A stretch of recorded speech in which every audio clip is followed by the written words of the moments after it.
My son stopped me at the hospital door after I'd driven 16 hours straight to meet my first grandchild, and told me his wife didn't want me around. 4 days later, when the hospital called asking how I planned to pay nearly $10,000 for a birth I wasn't even allowed to witness, I realized they'd used my name for something far darker than disrespect. I didn't shout. I didn't plead. I just opened the old file box I'd kept for decades and started the quiet revenge that would turn their little lie into a federal case. Before I go any further, I'd be grateful if you'd subscribe and maybe tell me where you're listening from. These stories aren't easy for an old man to share, but your support reminds me that the lessons carved into my life might help someone else find their strength. Thank you for sitting with me. It means more than you know. I've lived alone in my little brick house on the edge of Brookhaven for almost 20 years now. It's quiet here, the kind of quiet a man grows into, not away from. There's an old oak in my backyard, older than me, older than my father, maybe older than the whole neighborhood. Some mornings when the light hits just right, it looks like it's watching over the place. My days start slow. I sit at the kitchen table, the same one my wife picked out before she passed, and I warm my hands around a mug of black coffee. My knees crack when I stand, and my right shoulder still complains about the years I spent hauling lumber. But I'm all right. I've worked through worse. A man who's raised 2 kids on a delivery driver's salary learns not to fuss about small aches. Most mornings, I flip through the mail, water the ferns my daughter left with me when she moved, and look at the photograph on the counter. My son, Daniel, shaking my hand at his college graduation. He was a good boy then. Kind, thoughtful. Always calling to ask what I needed. I remember thinking I'd done something right. Life was never fancy, but it was steady. I'd spent 38 years working at the same construction supply yard. Early mornings, heavy work, honest pay. I was never rich, but my bills got paid, and my kids never went hungry. Folks joked that I was the kind of man who could make a dollar stretch so far it'd squeal. And maybe that was true. We survived because I knew how to manage what little we had. Even after I retired, I still kept that habit: tidy records, organized cabinets, every document sorted in labeled folders. My daughter says it's my old man superpower. I guess it's what gave me comfort, knowing everything had a place and purpose. Even grief had its drawer. I'd been looking forward to becoming a grandfather for years. When Daniel told me his wife, Madison, was expecting, I swear I felt something in my chest loosen, like life was offering me one more chance to feel needed. And when Madison called me, her voice sweeter than I'd ever heard it, telling me they'd love for me to be there for the birth, well, it felt like a blessing. She'd never been warm to me before, not really. But pregnancy softens people, I thought. Maybe this was her way of letting me in. I booked a motel room near Cedar Ridge Hospital, spent too much on baby blankets and a little stuffed bear wearing a denim jacket. I even ironed the good shirt my wife had always loved, said I looked like a proper gentleman in it. I told myself this would be the trip where our family mended, where I finally got to be more than a distant father. The drive was long, 16 hours over mountain roads that twisted like old arguments. My back cramped, my eyes blurred, but the excitement kept me going. Every few hours I'd call Daniel, and each time Madison answered instead, soft, welcoming, telling me to drive safe, telling me they couldn't wait to see me. Her voice made me believe things were finally changing. I reached the hospital parking lot at 3 a.m, worn down but hopeful. The air was cold enough to make my breath fog up. I sat in the truck for a moment, hands gripping the wheel, whispering a little prayer to my wife. "I made it, sweetheart," I said quietly. "I'm here." Inside, the hallway lights hummed softly. The receptionist pointed me toward room 418. I almost smiled. I could already imagine holding my grandson, feeling the weight of him, seeing a bit of my wife in his cheeks. But halfway down the hall, I saw my son pacing outside the delivery room. His shoulders were tense, and when he turned toward me, something in his expression shifted. It wasn't joy. It wasn't relief. It was fear. "Dad," he whispered, almost like he didn't want anyone to hear. What are you doing here?" For a moment, I didn't understand the question. "What do you mean?" I said. "Madison called me. She said you wanted me here." Daniel swallowed hard. His eyes flicked toward the delivery room door. She changed her mind. She doesn't want anyone here. She wants it to be just us." I felt something inside me fall, quietly, like a picture frame slipping off a nail. I didn't argue. Didn't cause a scene. I was too tired to fight, and too shocked to make sense of it. I just nodded, told him I'd go to my motel, and walked back down that hallway feeling older than I ever had in my life. Looking back now, I should have known that moment was more than disappointment. It was the first crack in a truth I wasn't ready to see, and the last real peace I'd feel for a long, long time. I didn't sleep much that night at the motel. I kept hearing the beeping of hospital monitors that weren't even there, kept picturing my son standing in that hallway, unable to look me in the eyes. I told myself Madison was emotional, or nervous, or hurting. I tried to give them grace. That's what fathers do. They make excuses for the kids they love, even when the excuses stop making sense. By morning, I hadn't heard a word from Daniel. Not a text, not a photo, nothing. I sat on the edge of the stiff motel bed, gripping the baby blanket I'd bought, smoothing the edges with my thumb the way I used to do with his homework pages when he was a boy. I kept hoping my phone would buzz. It didn't. Around noon, I finally drove over to their house, the one I helped them move into, the one I painted with Daniel during the hottest week of summer. I told myself I just wanted to drop off the baby gifts. No drama, no guilt, just kindness. Daniel answered the door with the same expression he had in the hospital, tight, uncomfortable, like he was bracing for something. "Dad, you shouldn't have come by." "I just wanted to see how you're doing," I said softly. "How's the baby?" "Fine," he muttered. "They're home. They're resting. Madison doesn't want visitors. Especially not." He cut himself off, but the pause said more than his words ever could. "Especially not me?" I asked. He rubbed his face and sighed. "Dad, you know how Madison is. She gets stressed." "She invited me," I reminded him. "Every time I called," she said. "She changed her mind," he snapped. Then, quieter. "Just, please go." Something inside me tightened, something old, something that had survived poverty, grief, and a million small disappointments. I stepped back from the door, nodding slowly, even though the nod hurt more than anything he'd said. "I'll go," I said. "But this isn't right, son." He closed the door without another word, and that should have been the end of it. That's what I thought, but I was wrong. That wasn't the worst part. 3 days later, my phone rang while I was sorting old tools in the shed. A woman's voice. Brisk? Professional? Asked if she was speaking with Samuel Lane. I said yes. She confirmed my address, my birth date, my insurance provider. Then she said the words that split my world open. "Mr. Lane, this is Cedar Ridge Hospital. We need to discuss your outstanding maternity charges. The total due is $9,842. My own son. His wife. They hadn't just lied to me. They had used my name, my credit, my identity, to cover the cost of a birth they wouldn't even let me witness. Can you send me a copy of the forms?" I managed. Within minutes, an email notification buzzed on my phone. PDFs. Admission forms. Signatures. The signature looked like mine, but it wasn't. The way the S curled wrong. The crooked lane. Someone had traced my name like a child copying homework. I sat in the shed, knees going weak, the dust floating in the sunlight like tiny witnesses. I didn't feel angry. I just felt done pretending. Done believing the polite lies. Done carrying the blame for things I never caused. Done letting my son's wife twist everything into her convenience. I drove back to their house that afternoon. Quietly, slowly, rehearsing what I might say. I didn't want to fight. I just wanted the truth. Daniel answered again, surprise flickering across his face. "Dad, why are you here?" I held up my phone. "The hospital called me," I said. "They sent the invoice, $10,000, in my name." He went pale.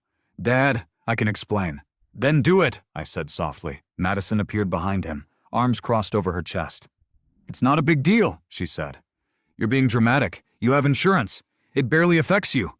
My jaw clenched. "You forged my signature," I said. "That's illegal." Madison rolled her eyes. "Oh, please.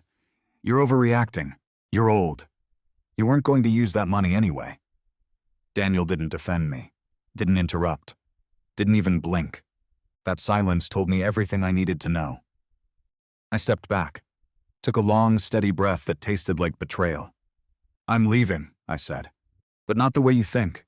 And I turned away, slowly, deliberately, feeling something inside me shift. A quiet finality. A line drawn. As I reached my truck, I placed my hand on the door handle and whispered the truth that settled in my chest like a stone. I didn't raise my voice, but something inside me went very, very still. The drive home felt longer than the 16 hours I'd taken to reach that hospital. It felt heavier, like every mile pressed down on my chest a little more. I didn't turn on the radio, didn't open the windows. I just let the road roll beneath me in silence, my thoughts drifting in and out like slow tides. When I finally pulled into my driveway, the house looked different, emptier somehow, like it knew something had broken. I walked inside, dropped my keys on the counter, and sat in my old armchair without even taking off my jacket. The house hummed quietly around me. The refrigerator, the ticking clock above the stove, the wind brushing the windows. All those sounds that used to comfort me suddenly felt distant, like they belonged to someone else's home. I don't know how long I sat there. Minutes. Hours, maybe. The light through the blinds shifted from gold to gray before I finally stood up. I made myself a cup of tea, but I forgot about it on the counter. When I found it an hour later, it was cold. I poured it out, boiled the kettle again, and then forgot about it a second time. That's when I realized the truth. I wasn't angry. I wasn't even confused. I was grieving. Not the kind of grief that hits you loud and fast. This was quiet grief, the kind that comes from realizing the people you love most have already stepped away from you long before the betrayal surfaced. I walked into my bedroom and stood there staring at the framed photograph of Daniel on my dresser. He was 11 in that picture, smiling with a missing front tooth, holding the birdhouse we'd built together. He used to call me Dad the Builder, used to run into my arms when I came home from work, covered in sawdust and sweat. I touched the glass gently. It felt colder than usual. For a moment, I wondered where that boy had gone. I wondered when the shift happened, when the warmth drained from him and got replaced by something harder, something I struggled to recognize. Maybe I missed the signs. Maybe love blinds a man more than pride ever could. I walked out to the shed, the same shed where I kept every tool I ever owned, every bill I ever paid, and every memory I never threw away. Dust floated through the air in slow spirals as I opened the old metal cabinet in the back corner. Inside were boxes of documents, tax forms, insurance papers, old bank statements, things only someone like me would keep for decades. I pulled out a folder labeled Lane Household, 2002 to 2015. Not because I needed it, but because I didn't know what else to do with my hands. Grief makes your limbs feel unfamiliar, like you're borrowing them from someone stronger. I sat on the workbench stool, folder open, sifting through papers I'd seen 1,000 times. The mortgage statements from the year my wife passed. The extra shifts I worked to make sure he didn't start his adult life drowning in debt.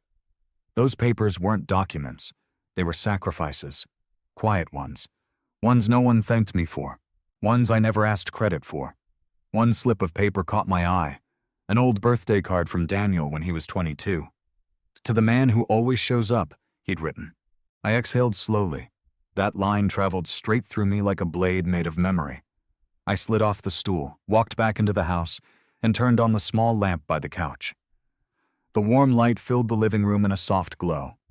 I sat down again, this time folding my hands together and let the truth settle. They didn't just use my name. They used my trust. And they believed I would say nothing. That realization hurt more than the forged signature, more than being turned away from the hospital, more than the $10,000 bill.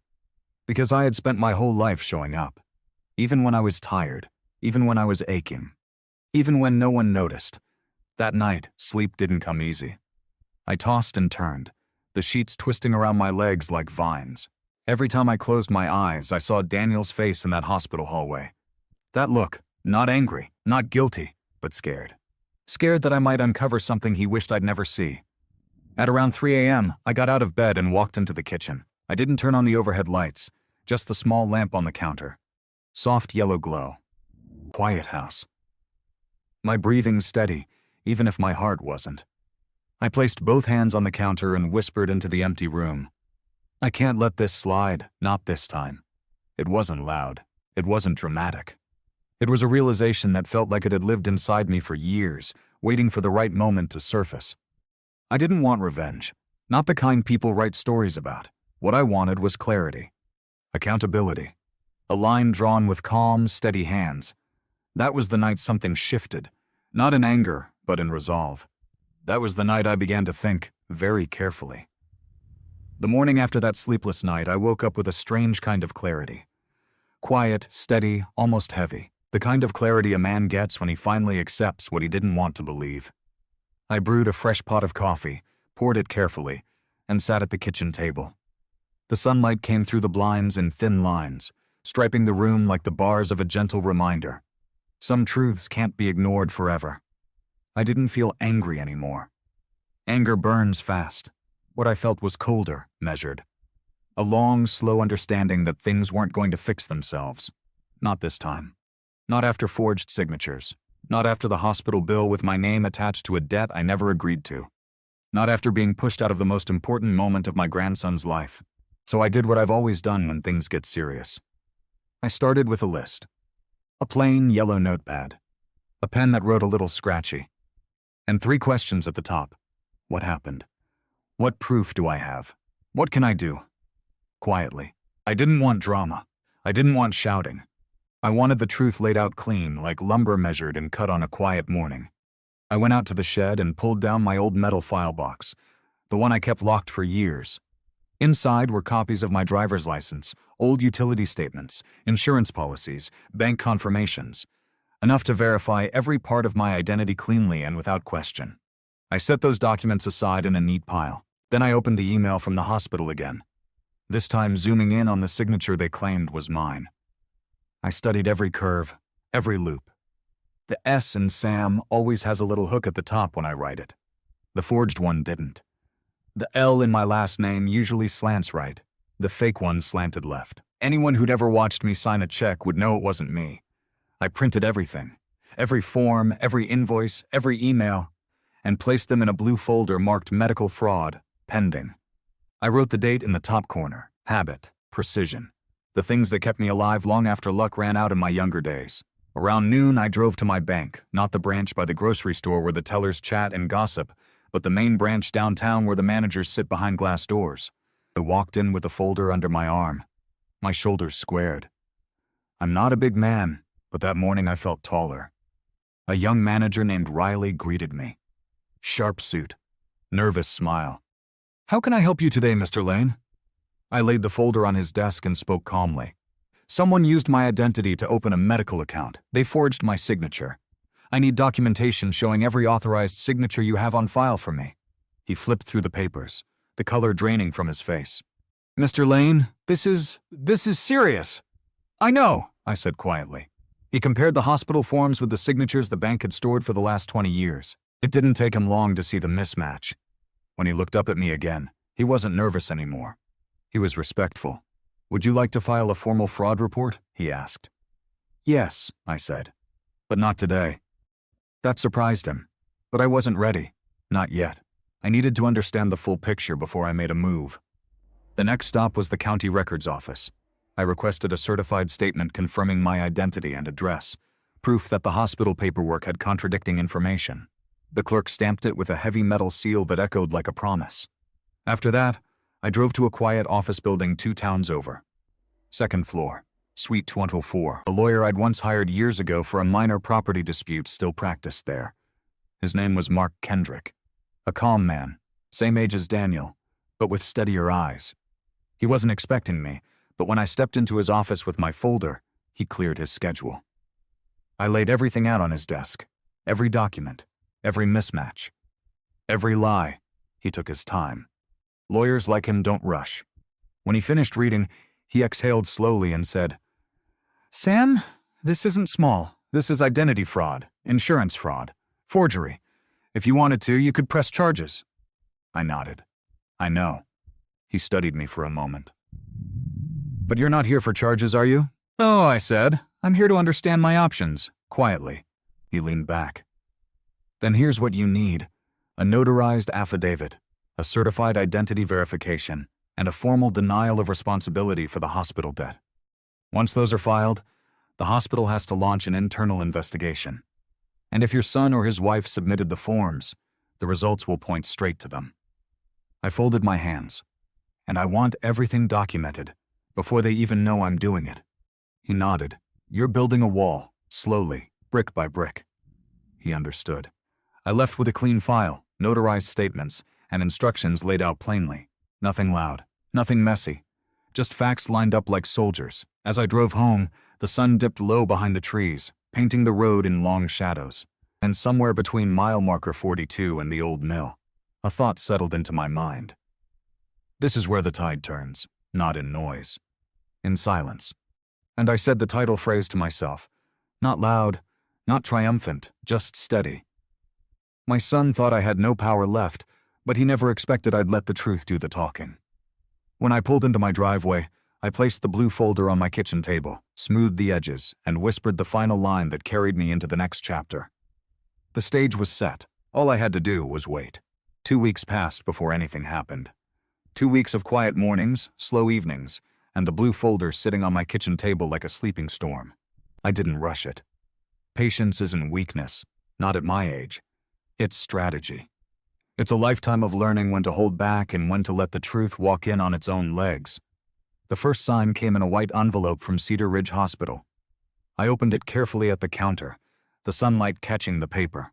Inside was a formal notice. Mr. Lane, we have opened a fraud investigation regarding the maternity charges filed under your name. You are not responsible for this debt. I placed the letter down slowly, not triumphantly, just quietly, like putting down a weight I'd carried longer than I realized. 3 days later, I received another letter, this one from the insurance company. They had flagged the claim for forged signatures, mismatched handwriting, and conflicting identity information. The words potential criminal activity were highlighted in bold. The walls were closing in, not around me, but around the people who thought I'd never notice. That same afternoon, the phone rang. It was Daniel. Not Dad, not hey, not even how are you. Just a shaky breath. Can you come over? He asked. Why? I said quietly. Just, please. I could hear fear in his voice. Not disrespect. Not annoyance. Fear. The kind that grows when lies start collapsing in on themselves. I drove over slowly. No anger in my chest. No triumph either. Just a calm I hadn't felt in a long time. When I pulled up, Madison was pacing in the driveway, her phone in her hand, her shoulders stiff. Daniel stood by the porch, pale as chalk, trying to hold himself together. Madison spoke first. Her voice was sharp, frantic. Why did you do this? Why did you tell the hospital? They're asking us questions. I didn't tell them anything, I said, stepping out of the truck. I filed a denial of responsibility. They followed the facts. She threw her hands up. You didn't have to make this a federal thing. What were you thinking? I looked at Daniel, not her. What were you thinking when you put my name on those forms? Daniel swallowed hard. Dad, we didn't think it would matter. We were overwhelmed. We didn't have the money. We thought insurance would cover it, Madison said. He stopped. Madison shot him a glare. I nodded slowly. So you figured the old man wouldn't notice, or wouldn't mind, or wouldn't fight back. Daniel's eyes filled with something, shame maybe, or the realization that I wasn't the man he assumed I was. The screen door opened behind them. A hospital investigator stepped out, clipboard in hand, badge clipped to his belt. Mr. Lane? He asked. Yes. I wanted to confirm a few details. The signatures we received don't match yours. Your bank, insurance carrier, and county records confirm that. We've spoken to hospital staff as well. There's clear evidence these documents were submitted without your knowledge. Madison's breath hitched. Daniel's shoulders slumped. The investigator turned slightly toward them. And because fraudulent use of another person's identity involves both state and federal implications, the next steps depend on Mr. Lane's preference. He looked back at me. Sir, do you wish to press charges? The yard went silent. No cars passing, no birds. Just the sound of my breath in the cool afternoon air. Madison stepped forward. Please, no, we just needed help. Daniel murmured. Dad, I'm sorry. I messed up. I really messed up. I looked at my son, the man I raised, the boy who once ran to me with scraped knees and stories about school bullies. And for the first time, I saw him clearly, not through memories, but through truth. You forged my name, I said softly. You shut me out. You let your wife treat me like I was worth nothing, and you took my trust because it was convenient. He lowered his head. You're right. The investigator waited, pen ready. I took a long, steady breath. No, I said. I won't press charges. Madison exhaled loudly in relief, but I raised a hand. I'm not pressing charges, I continued, because I don't need a courtroom to set boundaries. But you two will repay the hospital, every penny. And you'll do it without involving me again." Madison's relief turned to frustration. "But we can't." I cut her off gently. "That's not my problem anymore." Daniel looked at me like he was seeing a stranger. Maybe he was. Maybe I finally stopped shrinking myself to make their comfort easier. The investigator nodded. "Understood, Mr. Lane. We'll close the claim against you. The responsibility shifts back to the submitters of the fraudulent documents." He packed up his folder and left. Daniel reached out a hand, voice cracking. "Dad, please stay. Please talk to me." I stepped back. "Son," I said quietly, "sometimes the loudest moment in a man's life is when he decides to say nothing at all." And I walked to my truck, slow, steady, certain. Not out of anger. Out of peace. Some roads have to be walked alone. And that afternoon, I felt the first step of freedom settle deep in my chest. In that silence, I finally felt free. Life has a way of teaching you things slowly, and then all at once. After everything settled, the house felt different, not emptier, just clearer. Like someone had washed the windows in my mind, and I could finally see the truth without fog or excuses. I spent more time in my backyard, sitting under that old oak tree with a cup of coffee warming my hands. The breeze would move through the leaves, soft and steady, and I'd think about the choices we make for the people we love, and the choices they sometimes make against us. I kept replaying those moments. The hospital hallway, the forged signature, the investigator's clipboard, but not with anger. Anger burns too bright. It leaves ashes. What I felt was quieter. A kind of acceptance that comes from understanding your own worth after years of setting it aside. I realized something important. Respect doesn't disappear when someone throws it away. It waits for you to claim it back. My son thought I had no power left, that age had softened me into silence, that my love for him would blind me forever. But truth has a way of rising, even when spoken in a whisper. And for the first time, I understood that silence isn't always surrender. Sometimes silence is protection. Sometimes silence is strength. And sometimes silence is the only way to draw a line no one can ignore. I didn't ruin their life. I didn't scream. I didn't seek revenge. I simply let the truth stand on its own feet, and it stood taller than any lie they built. These days, I sleep better. Not because everything healed, but because I stopped carrying a burden that wasn't mine. I learned that forgiveness doesn't mean going back. Sometimes it just means wishing someone well and walking your own way. If you're listening to me now, maybe with your own scars, your own story, your own quiet pain, remember this. You don't owe anyone your dignity. You don't owe anyone your silence when they use it against you. And you don't have to shout to reclaim what was always yours. Sometimes the strongest justice in the world is simply standing tall again. Would you have done the same in my place? Tell me in the comments, and if my stories keep you company, I'd be grateful if you'd subscribe.